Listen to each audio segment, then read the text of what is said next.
Hey guys, my name is Emma and today I am feeling very, very ill.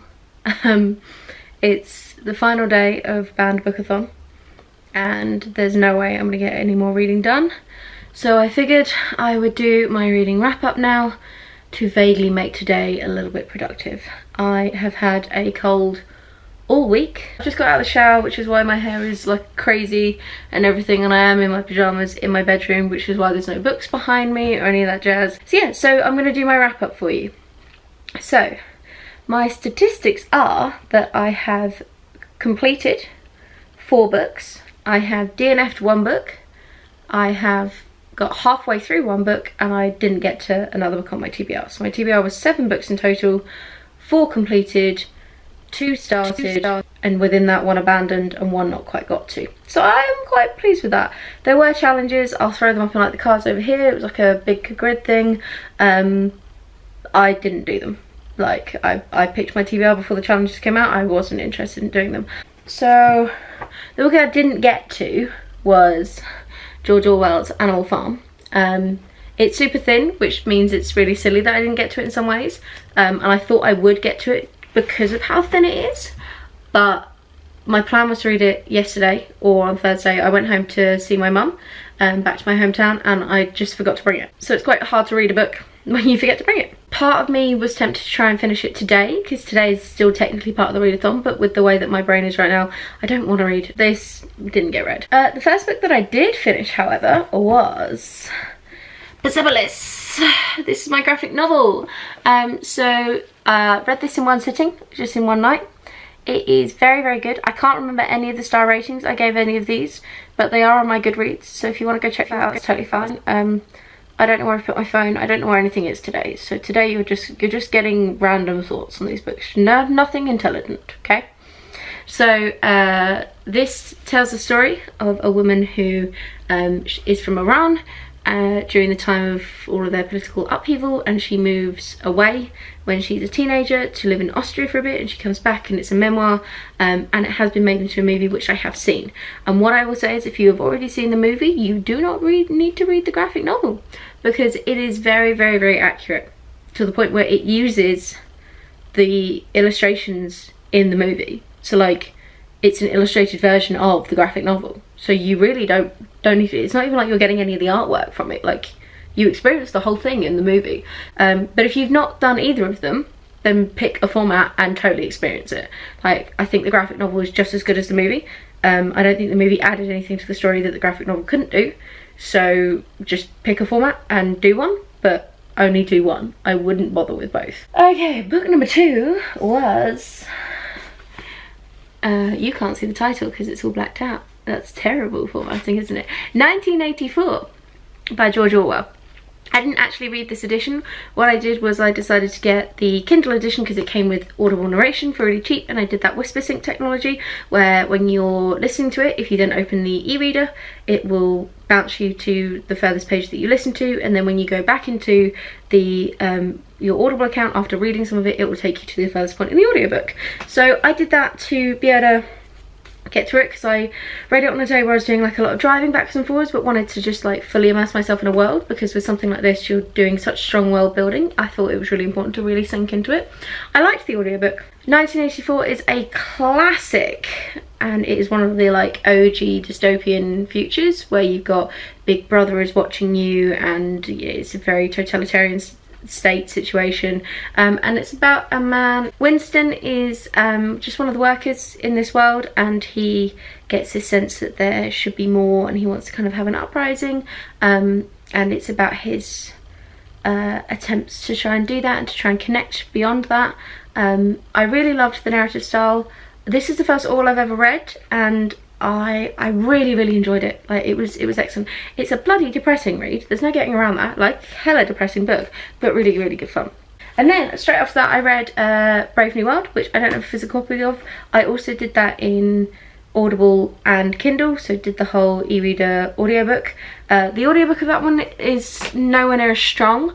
The narrator made some really interesting stylistic choices with giving characters with quite random accents. Like one of them was just bizarrely from deep north of England, and then there was another one who was like Welsh, and it didn't vibe with the book at all. Also, one of the voices sounded weirdly like one of the characters in the Count of Monte Cristo, and then my brain was like, dude, why is Caderousse from the Count of Monte Cristo popping up in Brave New World? And it was just a really weird like wires crossing situation going on. Brave New World has got stronger world building, but I think 1984 has a better narrative style. So they're quite often considered to be two sides of the same coin, and they come from sort of the same origins, which I'll talk about in a second, and then it's sort of splintering off and going the two different directions that you can go with this idea. And Brave New World's world is far scarier in a lot of ways. It's not got that totalitarian controlling state dictatorship, what instead it's looking at controlling things through people like genetic tampering before people are born, and the idea of kind of nature versus nurture, and can you force people into roles where, you know, if you condition them from a really early age to not want any more than a super low menial role, then when they are in that role they don't want any more than that, so you can kind of control. So in 1984 sex is controlled and policed and is removed of all pleasure, whereas in Brave New World people are actively encouraged to sleep around and have everybody, and the idea of like a monogamous relationship is ridiculous. And it's the different ways that you can try and control a society and a group of people depending on how you police and regulate things. And I think whilst 1984 is scarier on face value, it's a lot less realistic. But having said that, Brave New World's narrative style was not very strong. I did not like Huxley's writing. I did not like the plot. I thought it was really weak. I thought the characters were really weak. I was far more emotionally invested in 1984, even though I was far more intrigued by Brave New World's actual concepts. And the final book I actually finished was Lord of the Flies, William Golding. I read this in one night, just kind of blitzed it, because I did actually, so I'd said in my TBR I was going to do a chapter challenge with a load of these books, and I genuinely did film one on the Sunday night, the first day of the readathon, and then I looked back at the footage and I tried to edit it on Tuesday, and I was so ill that I was straight up delirious in that video. Like, if you think right now is bad and I'm kind of a little bit out of it and feeling a bit woozy, that video is just gibberish. So I haven't bothered to post it. I've not edited it. I genuinely tried for quite a while to cobble that into something that resembled an actual video. No. And we ditched that. Lord of the Flies is about a group of boys who get stranded on an island, and then they basically have to form their own little society and try and live until they can get rescued, if they are ever going to get rescued, because of course they don't know. The boys are all about, I think the eldest is about 12 and the youngest is about 6. There's quite a big group of them, and you don't get to know most of them by name. There's like whole packs of them that are just called like the Little Uns and the Choir Boys and things like that. And it's this whole disintegration into pack mentality and the brutality of human nature, and very, very quickly things start to go very, very badly wrong. I've seen the movie of this. There's probably several movies of Lord of the Flies, but I've seen an adaptation of it quite a few years ago now, and really enjoyed the movie, but I don't think I needed to read the book because of that. This was first published in 1954, so this idea has obviously gone quite far since then. I mean, you get things like Castaway and The Beaches and Beauty Queens by Libba Bray, like vibes off this whole idea.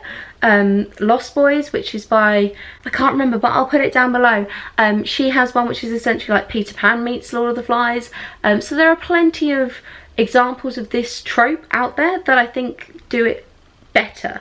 Not because this is bad, but this is like the origins, and I think that's the case for all of these books, or nearly all of the books that I've read this week, is they are the origins of these now archetypal tropes that we see in literature and movies, and in just pop culture, like, constantly. So it can be quite easy to critique the books when you're reading them being like, well, other people have done this way better, but actually when you're one of the first to do it, you are going to be doing it in a very different way compared to the ones who then come afterwards.